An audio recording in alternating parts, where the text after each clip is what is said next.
You're on the air with Florenza, your podcast destination for authentic conversations with a twist. So, grab your favorite drink, get comfy, and join me on this unique literary journey. Cheers! Elizabeth of East Hampton is a fresh and whip-smart modern retelling of Jane Austen's classic, Pride and Prejudice. Written by Audrey Bellezza and Emily Harding, this novel transports readers to the summer in the Hamptons, where classes clash, rumors run wild, and love has a frustrating habit of popping up where you least expect it. Audrey Bellezza and Emily Harding are known for their engaging and contemporary takes on classic literature. Their previous work, Emma of 83rd Street, was praised as a great beach read. In Elizabeth of East Hampton, they bring their signature wit and charm to the story of Lizzy Bennet, who has lived her entire life in the Hamptons and dreams of escaping the summer influx of rich Manhattanites.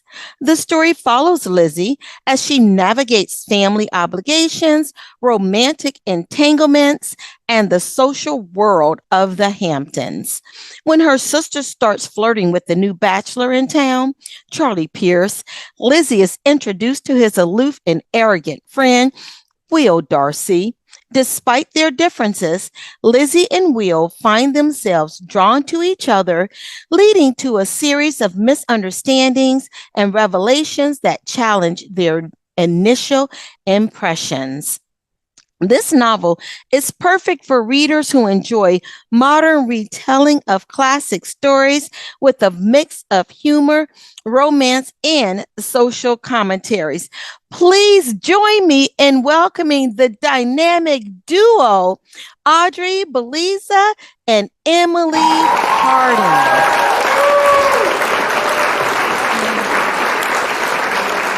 Oh my gosh, thank you so much, Audrey Bellezza and Emily Harding, for joining me. As I said in the intro, they are the dynamic duo behind the sensational new release, Elizabeth of East Hampton. So thank you both for joining me. Thank you so much for having us. And as is my tradition, we are going to toast to a fantastic show. So I kind of fibbed and said this was orange juice, but everyone who knows me knows that there's no such thing as Florenza drinking orange juice alone. So yes, this is a mimosa. And Emily, you are drinking sparkling water. I wish there was something else in here. Ladies and gentlemen, it looks suspiciously like a tall glass of vodka. I'm just going to put that out there. Vodka. Sure. And Audrey? Just a green smoothie, really boring. It's my breakfast. Oh, she is so healthy. I see why you have great hair and great skin. Oh, yeah. Cheers. Cheers. Cheers. Oh, that is so good. Yes, it is 6:00 somewhere. Exactly. So you both have authored the book Elizabeth of East Hampton. We went over a little bit about the book in the intro. But before I dive right in, because if you have not yet been privy to my interviewing tactics, listen, hold on to your seat. But is there something about the book and your why now? I think that's the question. Why now for this book? And why was it important for you both to collaborate in bringing it to light now? That's a good question. I think we before this, we have a series, I guess it's a series now, called For the Love of Austen. And the first book was Emma of 83rd Street, and it was Jane Austen's Emma retold in the Upper East Side, New York. And Audrey and I wrote that during the pandemic. And it was really she and I just writing chapters and sending them to each other to make each other laugh and smile and avoid the news and the real world as much as possible. And then it evolved. It kind of blew up, which is so lovely. And as a little nugget to each other, we added this Easter egg that Darcy from Pride and Prejudice makes an appearance at the end of that book. And once that book came out and people loved it, our publisher was like, so Pride and Prejudice next, right? We were like, yes, exactly. That's what we'll do next. And so we kind of had to figure out why this and why now. That was part of us writing it. And I think one thing you realize is, as much as Jane Austen is timeless, and that's great, it's also timeless and really bad because sometimes the position of women and what we're expected in society hasn't changed much in 200 years. So that was a fun and interesting thing to have to tackle in modern day New York, Long Island area. Nice. Audrey? Yeah, I feel like we've kind of why now we sort of fell into this, writing the first book was sort of a happy accident to deal with the pandemic, and then we loved writing together, and we have this background in television of working together and kind of being able to read each other's minds and kind of know what we like and what we don't like, and kind of translate that into a book. So I think for the second one, it's a modern retelling of Pride and Prejudice. We just I think it was more of a happy accident. We're like, we did the first one, it did well, and let's keep going. And we're just, we were like, let's do the Hamptons. We love the Hamptons. It's such a beautiful place. Let's try to make that location be an important part of the book, and the setting, be something that draws readers. So yeah. So what's for book 3 then? I mean, are we headed that direction already? Because you both look like you're definitely doing something.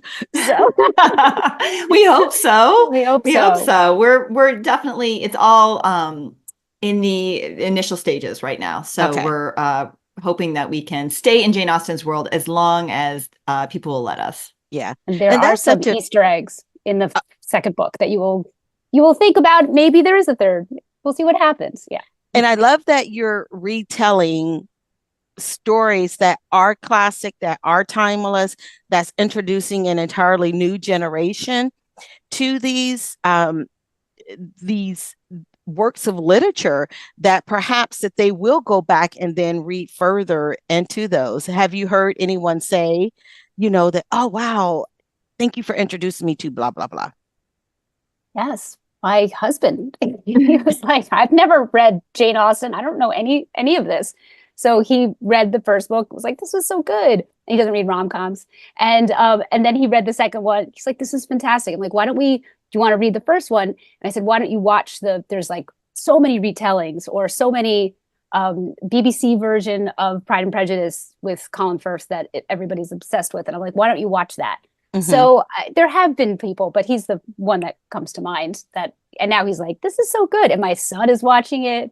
It's like, it's appropriate for anyone. They're love stories that are kind of sweet and innocent. I mean, our book is spicy, but the original ones and the things you watch on TV aren't so much. I love how Audrey dropped that in. Just like, oh yeah, don't get this twisted. This is not a PG version. I'm like, I don't want kids. I get worried. I'm like, I just want you to know. Children. Yeah, we should have little page warnings. Like, it's fine until page 270. Can't read this yet. Yeah. Nice. Now, if Elizabeth Bennet and Mr. Darcy were to open a business in the Hamptons, what kind of business would it be and why? Oh, that's such a fun question. I think that they would like a surf shop. I think they both love surfing. Yep. I think they probably would do pretty well because he would sit in the back. He wouldn't want to have to actually interact with the customers, and she would deal with that. So they'd probably be quite successful at it. But yeah, surf shop in Montauk, I bet. Yeah, Audrey is like, yes, absolutely. Okay. We read each other's minds. Seriously. This is great. I love it. Shops. Yes. Now, what's the most unexpected place or situation where you found inspiration for a scene in the book? And I know that it's based on the reimagining of works of literature, but did you find a specific location that surprised you that you were able to implement in a scene in Elizabeth of East Hampton? Like the farmer's market. I was going to say, we went out to East Hampton to do some research in the off-season. Of course it was research. It was so hard. Work research. So hard. Yeah, we get to hang out. Sorry, everyone, we're leaving. Emily and I are going on a work trip. We're really dedicated to our craft. Okay. So stayed at a nice hotel. So we went out, but it was actually lovely because we went out in October Oh. and in the off season. So it was just the locals, and they welcomed us and they showed us around. They told us all their stories, which was fantastic. And we were in the very early stages of planning the book. So we were just kind of still brainstorming what their jobs were, what they would be doing out there. And at one point, we're at this farmer's market, and this gentleman had a stand where he was selling muffins. And he had a couple, I think two of his daughters were there, and his wife was there, and they were all trying to organize it together. And we picked up a few muffins. Everyone was like, "Oh, you got to have these sour cherry muffins." So we each had one, and we kind of were eating it, and it was a religious experience. And then we look at each other, we're like, this is it. This is all, everything kind of fell in place then. It was like the Bennetts have a bakery, this, gentleman and his daughters, they were, I was like, it was real. All of a sudden, this whole idea was real in that moment. So I think a shout out to Springs and its farmers market and its sour cherry muffins. That was really the moment it all kind of came together. Man, that is so good. And that encourages authors who have the ability to go on site and visit the places where their books are going to be set, because once you become emotionally connected to it, that transcends into your writing, and then it brings the readers right in. And we know the difference between something that's just put together versus something that's been experienced.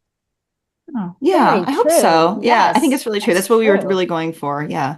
Mhm. Nice. Now, if you had to decide or to describe your writing partnership using a famous duo from history or pop culture, would it be anybody in particular, and why? Oh, such a good question. I know. Audrey's face is like, I'm trying to read what you are saying. I know. I feel like have it's so many thoughts, and I'm like, oh, I want to hear them all. I'm actually no, really interested. I don't know. I can't. Don't. I feel like I'm on Instagram, and there was like I'm getting things about like sisters that like crossed, war lines to do things together. Like I feel like I've been. I don't know what is on my Instagram feed, but yeah, I feel like we're like these two sisters in a past life that like came back and like can read each other's minds and to support each other, and think we're each fabulous. So I don't know. I can't think of anyone specific. Emily used to work at History Channel. I feel like you're better with the history stuff.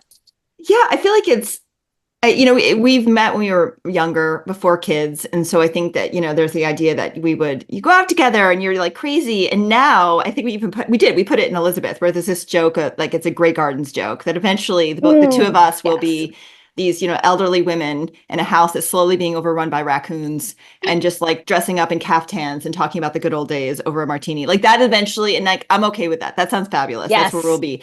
But that we kind of just Gardens. We're, if our husbands would join us, great. Otherwise, we'll be fine. Like it's just that's where we'll be. And I think that's kind of our friendship has now gotten to the point where I'm looking forward to those moments of peace and quiet and raccoons.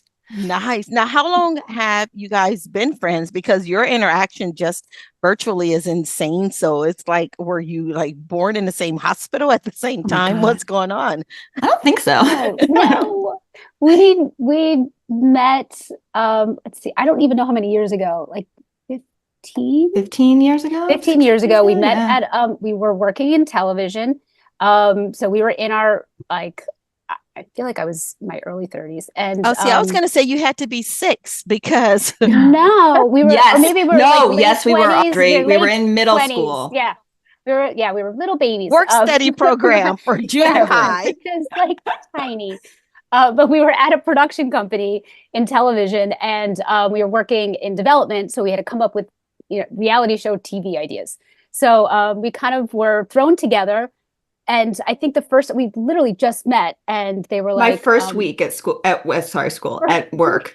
First week, they were like, okay, you guys, you are going to pitch a show about female guards at jail, like correctional guards. So we went to the Allegheny County Jail in Pittsburgh, and we were like, didn't even know each other. And walking through like solitary confinement, like these, it was really very scary, but cool and interesting. And these women that like ran the prison, the guards, they were so awesome and strong and cool. And then we had to like share a hotel room because television production, especially development, there has no money. Right. So we're like, I'm like, hey, person, like seem cool. And then of course, like we have like one dinner and we realize we are at the exact same stage in life. Like I feel like we dated all these, people, and we are like talking about all of our past dates and things like that. And we had recently just met our like people that we were eventually going to marry. So we met our husbands and we were like talking about that. So I feel like we were just at the same place in life and kind of just bonded really quickly. And forced proximity bonding, best friend. Now that's a book right there. That is so awesome. We got so many stories, I tell you. Yeah. So crazy. And when we're writing, we're like, that's like that time. That's this thing. Oh, remember that? So we have a lot of like with television crazy stories. Now, since you are so similar, is there a quirky habit or ritual that you both have when you are writing that the readers would appreciate knowing about? Yes. At least the first hour and a half of every Zoom call is talked. Everything is discussed except writing. We go through everything. I mean, we spend hours on Zoom, and I would say half of it is spent discussing the books. But like we get on, and I think there's at least that first hour is just like, what's happening, what's going on, and and it seems silly, but at the same time, it's also really important because I think so much of that is just like we used to live so close. Now right before the pandemic, I moved down to Dallas from New York, and Audrey's in New Jersey, so we don't live close. So it's it's just catching up, and we're still really in each other's lives. So that is I tell my husband anyway, like it's very important. It's work. It's work. It is important. And we were like in an office before. I mean, especially before the pandemic. We shared like a room. Yeah. We were like, you were like talking to people and in an office and that office culture. And I kind of loved that. It was social. It was fun. And we don't really, I mean, especially as writers now that we switched careers from television to writing, 100%, like it's, you don't have that. So it's really nice to like be like, I'm doing a work call. I got my work person. Yes. It just happens to be my best friend, but like still, we're going to get through all of our stuff and then get to the actual work. So nice. Important. I love that. Now, if Elizabeth of East Hampton had a secret chapter that only a few readers could assess, what would that chapter be about? And Audrey is pointing to Emily to give the gift. Because what I'm thinking, I'm like, oh, we would add another sex scene in. But I feel like, you probably have something that we did write and we took out because we wanted to write more. So I feel but the biggest thing that really sucks about writing is the word count. It's like you can't just go crazy. I think the one thing I wish we could have done is that, but by virtue of us having to stick to Jane's original story and our word count was more interactions between Will and Lizzy. I think that they had so much like them butting heads in the first half of the book and then them falling in love in the second half. Just like them going to, I think we had it longer there. There was like them just hanging out for that week in Montauk, like what they talked about. It would have been probably maybe it would have been boring, maybe not, but I don't know. Love writing those scenes. So I think just another one of them. Again, that sounds like it would have gone into a sex scene. So I still think my first. I know you love the sex scene. So again, Audrey is my new best friend. Yeah. What happens when they're hanging out? They make out, and then it just keeps going. Love it. Oh, that's great. Which chapter in the book would you most likely, or which character in the book would most likely survive a zombie apocalypse, and why? Mary. No, I would say probably it should be Darcy or Lizzy, but like Mary, one of the sisters, is we rewrote as this like eco terrorist type. She's kind of a badass. I feel like she would. Yep, you're right. That's a good answer. It would be Mary, right? It would be Mary. I thought Elizabeth Bennet, like main character, but you're right. Her sister, Mary. Yeah, but then they all would because she'd make sure. Oh, she'd bring them in. Yeah, she would. Yeah, she would leave her sisters behind. No way. So speaking of the characters, if you could swap places with one of them for a day, which one would it be? Elizabeth, once everything works out and she's surfing with Darcy. So like I want it to be okay. So yes. Yeah. Elizabeth in the epilogue. Yes. That would be Elizabeth in the epilogue. Yes. That gives no spoilers, but It was a happy Nice. ending. Now, what's the most unusual piece of feedback that you've received about this book? One thing I read a review early when your books are before they come out. There's something called NetGalley, and people can get reviews. And Yep. I always like them. Even the bad reviews, and we're very lucky. This book has not had that many bad reviews. So, but even the bad reviews, I'm still touched by that someone spent time. It's a Right. big commitment to read a book. So I appreciate even the bad ones. But I think there was one that someone was like, very sweetly was like, it was fine, but I don't understand the why they had to be enemies to lovers and why they had to, and it was a critique of Pride and Prejudice. And they said, I have never read Pride and Prejudice, but so I think, and the same thing happened with Emma, that sometimes there's critiques and it's not me. I'm like, you got to bring that up with Miss Austen, because that was like her call. we're just retelling it. Like Emma, my favorite criticism of Emma is like, she's really unlikable. She's very like, and I'm like, that. In fact, Jane Austen was like, I'm writing a character that no one will like but me. And that's one of our favorite quotes from Jane Austen about her. I'm like, well, that's not. And so I always think it's funny because I'm like, that, it's valid. It's, it's your feeling. Of course it's valid, but it's not really under my control or Audrey's. So, but and then it actually proves that you did it right, because of the fact that even to this day, the character is still not likable. Like, kudos. She gets there, but it takes a while. She has to have a lot of growth. So imagine you've been invited to a literary dinner party with all of your past characters. What dish do you think each of them, let's not go with each because you have quite a few characters. Yeah. Which dish do you think your favorite character would bring, and what would the table conversation be about that dish? I love these questions. No, I tell you, so good. You and my mom needs to hang out. This is like when we have Thanksgiving dinner. Mom was like, okay, if you, and she would have these, she's a writer, and she would come up with these, and we'd all have to go around and come up. It was really fun. So I'm like, my mom would love you. We also do, Audrey used to work in food TV. So I feel like food, whenever we have a meal in the books, like Audrey, you really are very good at like, this is what they would serve. And I know, this is a loaded question again. I know. In the first book, Emma, her Knightley's brother is a chef. So that was always fun to do. But I also think there's one of my favorite scenes in Elizabeth, and I don't think it's a spoiler, is that they go to this kind of like seafood shack in Montauk that's like on the side of the road, and they get like just like baskets of like lobster rolls and everything like that. And I think if Elizabeth and Darcy came to this dinner party, they would just bring a bunch of like the food from there, and it would be, in paper bags and not, greasy paper bags. Exactly. But it would be the best thing on the table, and that they would love it. They wouldn't have any pretense about bringing something that didn't look that great, but it would just be delicious. So I'd say probably that. Yeah, that's good. And then the bakery, they probably bring something from the bakery. Bring stuff from the bakery, and I would definitely think like those sour cherry muffins have to. Yeah. And I feel like Lydia would just order from a fancy restaurant and just have it delivered. So she was sort of DoorDash. Like, She'd DoorDash it. She'd just be like, I want some sushi, and just kind of. Yeah, that's a fun question. I love it. Nice. Now, where are the listeners and your readers and your fans able to interact with you? What's the best place to kind of interact with you guys?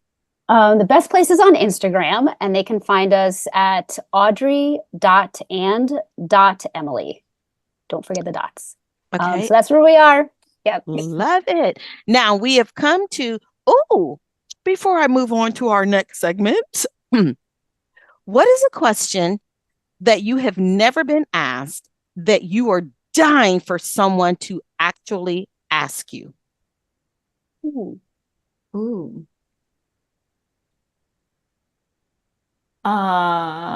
a good question. Yeah, that is good.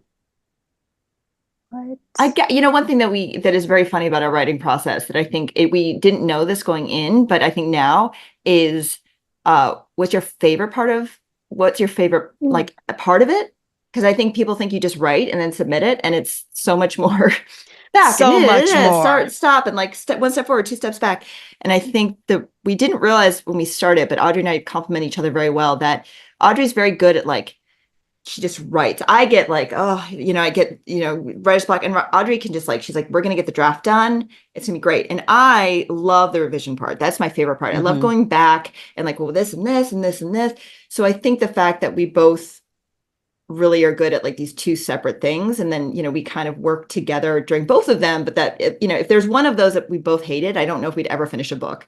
But the fact that we really, are one of us is like enjoys one and one of us enjoys the other. And then, even when we're not enjoying it, like we help each other. So I think that's always something that I think we never really give a shout out to each other, that we kind of like, even when one of us is kicking and screaming, we're like, we got to do this. And like, this is my part and this is your part. And we're going to help each other out. So like that. I don't know if that even answered your question, but that's something that never really comes up. I feel like people don't ask us like, what's your favorite thing about Emily? And I can then just say all these amazing things about Emily. So I feel like or like, what do you like about working together? Yes. But like, personally, like, what do you love about this person? Like, I feel like I want to say more fabulous things about Emily. So we do get into the books, but like our personalities, I know you're amazing. And you too. I mean, I think it's hard. It's hard sometimes to work with your best friend on something, but we worked together for so long and we trust each other so much that I think that's really nice. And that's nice to be vulnerable with someone who knows your strengths, but also is knowledgeable of your areas that are still being improved, and to bring out the best in you in that situation. And when you know that you are in a safe space to be transparent, that vulnerability really does become your strength, and it becomes the strength of the project. And so kudos to you both for recognizing that friendship is first, and everything else that is a result of that friendship is your harvest, right? So that's just the ramifications, the fruit of the friendship are these spectacular books, are these stories being revamped, but ultimately it's that friendship. Love that. So well said. Yeah. Aww. I love that.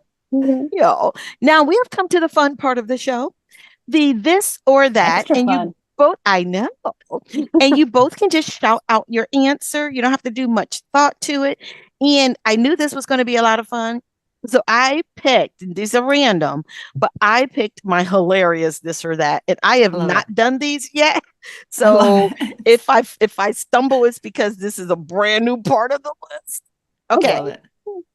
Time travel to the past in a space suit, or to the future in a dinosaur costume?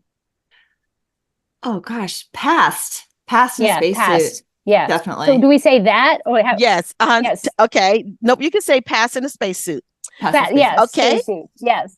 Fight one horse-sized duck or 100 duck-sized horses. Can I tell you something? Yes. I have this argument with my kids all the time, except it's an ant. I'm like, do you want it like a horse-sized ant or 1,000 like ants, like small ants? I would say this, but we always decide on the big one, because the other it's just too unwieldy, too many ducks. Yeah, no, you got to do this. You got to do the small ducks horses. Or the big duck instead. Not the That's small crazy ducks. That's something that you say to your children, and this is such a random list. I love it because they can talk about it for ages, and then I can just kind of take a break. Let them go. Yourselves. Okay, have fingers for toes or toes for fingers? Fingers for toes. Fingers for toes. Yeah, my toes are so freakishly long, right? Like they look like I could get so much more housework done. I know. Stuff up, and I could, that'd be great. Yeah, I can pick up anything with these little long things. Okay. Oh, this is a great one. Sneeze confetti, or does your laugh sound like a frog? Laugh sounds like a frog. My laugh already sounds like a frog. I don't want it's perfect. I already sound like a frog. Confetti is a nightmare. Yeah. Have spaghetti for hair or sweat maple syrup? Oh my God.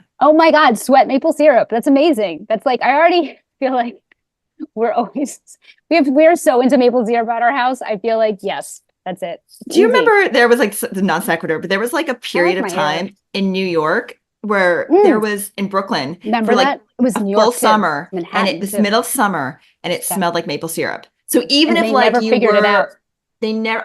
It was like they never figured it out, and everything smelled like maple syrup, and it was nice for the first 2 days. Oh, it's like I feel like it was longer than that, and it was like all of a sudden it was like on everything. So I almost want to do spaghetti because the idea of sweating maple syrup was like so disgusting to me, and I'm okay like just shaving my head. I don't care about my hair, so I might do spaghetti for hair. I might do it. Yeah, spaghetti for hair. Separating different answers. Oh my gosh, it's falling apart, Audrey. It's falling apart. Look at the argument is starting. You're like breaking us up.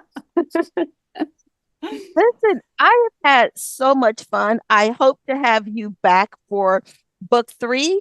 Oh, Just, I know absolutely. that you're just starting on it, but please, please, please, please, please put me on your schedule to pop back on and we discuss book three. Oh, we'd love that. Thank We would you. love it. Thank you so much. Thank you. Awesome. And this wraps up another episode of On the Air with Florenza.